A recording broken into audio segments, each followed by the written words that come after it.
Welcome back for another deep dive. And today we're going to be looking at a case study that's pretty unique. Oh, yeah. It involves an 11-year-old border collie that was presented for some unusual eye movements. Wow. And it ended up being the first reported instance of something called trigemino-oculomotor synkinesis in a dog. That's a mouthful. It is. So synkinesis, just in the most simple terms, is involuntary movement of one part of the body that is triggered by the voluntary movement of another. Okay. So in this case, this dog's chewing was somehow linked to abnormal eye movements. So let's start with the initial presentation. Okay. So this collie came in with what's known as left eye exophthalmos, meaning the eye was bulging. Okay.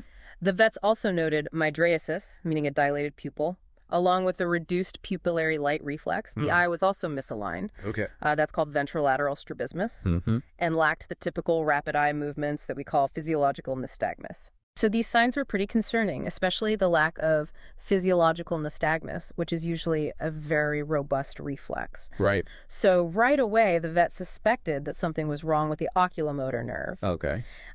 This nerve is responsible for a lot of eye movements, pupil control. Right. So damage to it could explain the symptoms that they were seeing. So the first thought was retrobulbar disease, meaning something behind the eyeball was causing the issue. Right. To rule out simple things like infection, they ran blood work and a urinalysis, but those came back normal. Okay. So the next step was a CT scan, which revealed a mass effect behind the left eye in the retrobulbar space. Right. And a small contrast-enhancing lesion in the left paracellular region of the brain. Okay. This suggested there could be inflammation or possibly even a tumor in the area. Yeah, that makes sense. To address the potential inflammation, they started the dog on a combination of amoxicillin and clegulanic acid, which is a broad-spectrum antibiotic, Right. and prednisolone, a corticosteroid. Okay, so while the bulging eye did improve with the treatment, the other abnormalities persisted, and this led them to perform a more focused neurological exam, really confirming that the left oculomotor nerve was indeed affected, impacting both the muscles that move the eye and the pupillary response. Okay, so then they performed an MRI for a more detailed look. Okay. The MRI showed some improvement in the abnormalities behind the eye, Okay. but revealed notable changes in the left. Extraocular muscles. These are the muscles that directly control eye movement, and the temporalis muscle, which is involved in chewing. So these findings, combined with the dog's initial response to treatment, really shifted the focus towards an infectious inflammatory process as the primary differential diagnosis. Okay. And that was further supported by the results of a cerebrospinal fluid analysis, which showed what we call albuminocytologic dissociation, basically an increase in protein levels in the CSF, Okay. a classic indicator of inflammation. So we've got this picture of inflammation affecting the area around the eye and possibly even extending into the brain. But here's where things take a truly bizarre turn. Yeah. During the recovery period, the owner noticed something very peculiar. Right. Whenever the dog would chew on a leash, they saw bilateral eye adduction, meaning both eyes moved towards the nose. Oh. And the left third eyelid would protrude. This observation was the key that unlocked the diagnosis of trigemino-oculomotor synkinesis. Wow. It seems that the activity of the trigeminal nerve, which controls chewing, was somehow abnormally activating the oculomotor nerve, leading to these involuntary eye movements. Why would chewing on a leash, of all things, cause such a strange reaction? That's the crux of the matter, isn't it? It really is. It really is. It highlights the complexity of the nervous system. Right. And how even localized inflammation can have unexpected effects elsewhere in the body. Yeah. So to understand why leash chewing specifically triggered the synkinesis, we need to delve a little deeper into potential mechanisms and the role of sensory feedback.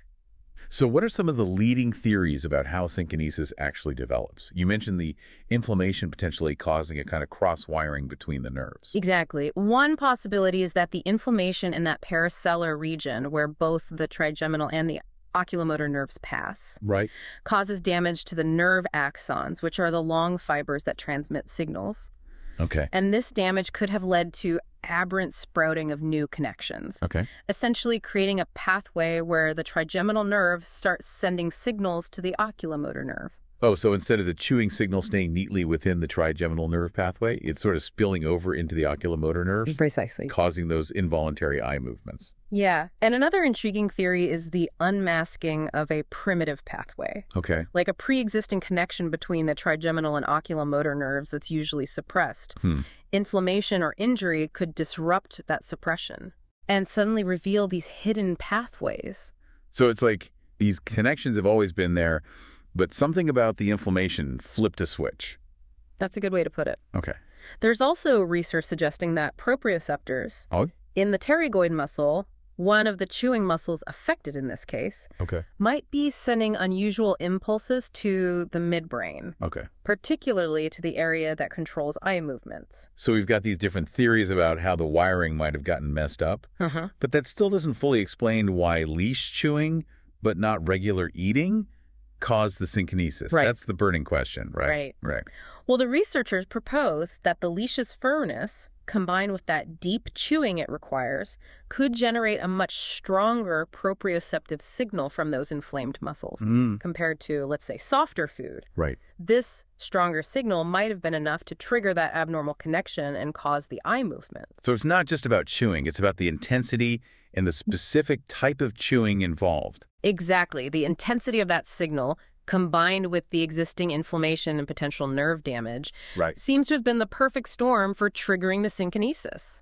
Now, knowing what we know now, could the vets have done any additional tests to confirm this trigemino-oculomotor synkinesis and maybe even figure out exactly how it was happening? Yeah, they could have done electrophysiological tests. Okay. Imagine recording from the chewing muscles and the eye muscles simultaneously while the dog is chewing, or even directly stimulating the trigeminal nerve. Okay. This could have revealed any unusual connections or abnormal signal pathways. It's like tracing the electrical impulses to see where they're going astray. Precisely. And while they did perform an electromyogram, or EMG, which measures muscle activity as part of the follow-up, it didn't reveal any spontaneous muscle abnormalities.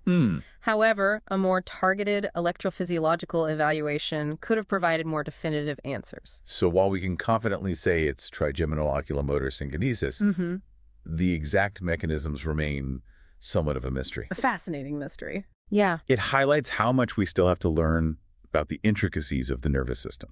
Before we move on to the outcome of this case, let's talk a bit about treatment options for synkinesis. Okay. In human medicine, there are a variety of approaches, right? Yeah. In humans, treatment depends on the severity and the underlying cause. Okay. Some cases might resolve spontaneously, while others might benefit from therapies like soft tissue massage, relaxation techniques, or neuromuscular retraining. These are all aimed at helping the brain rewire itself and regain control over those involuntary movements. Yeah. Now, in more severe cases, they might consider Botox injections to temporarily paralyze certain muscles or even surgery. So a whole spectrum of options. What about in veterinary medicine? Is there a similar range of treatments for synkinesis? Unfortunately, we're still behind in terms of standardized treatment protocols for synkinesis in animals. Right. It can be tricky to assess the impact on their quality of life because they can't really tell us if they're bothered by those involuntary movements. That makes sense. So what happened with this collie? Did the synkinesis persist, and did it require any specific treatment?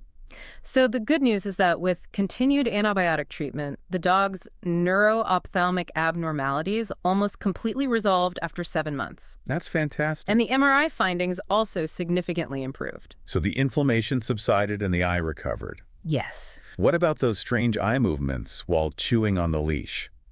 Interestingly, the synkinesis persisted, but it was only present during leash chewing. Okay. And importantly, it didn't seem to bother the dog or affect its eating or overall well-being. Okay. So treatment wasn't considered necessary. A lucky break for the collie. It sounds like they stumbled upon a fascinating neurological quirk that, thankfully, didn't have a significant impact on the dog's life. Exactly. But this case brings up a really important point, the power of observation. Right. The owner's detailed account of the dog's behavior. Yeah. Even seemingly insignificant things like the leash chewing was absolutely crucial in reaching the diagnosis. Yeah.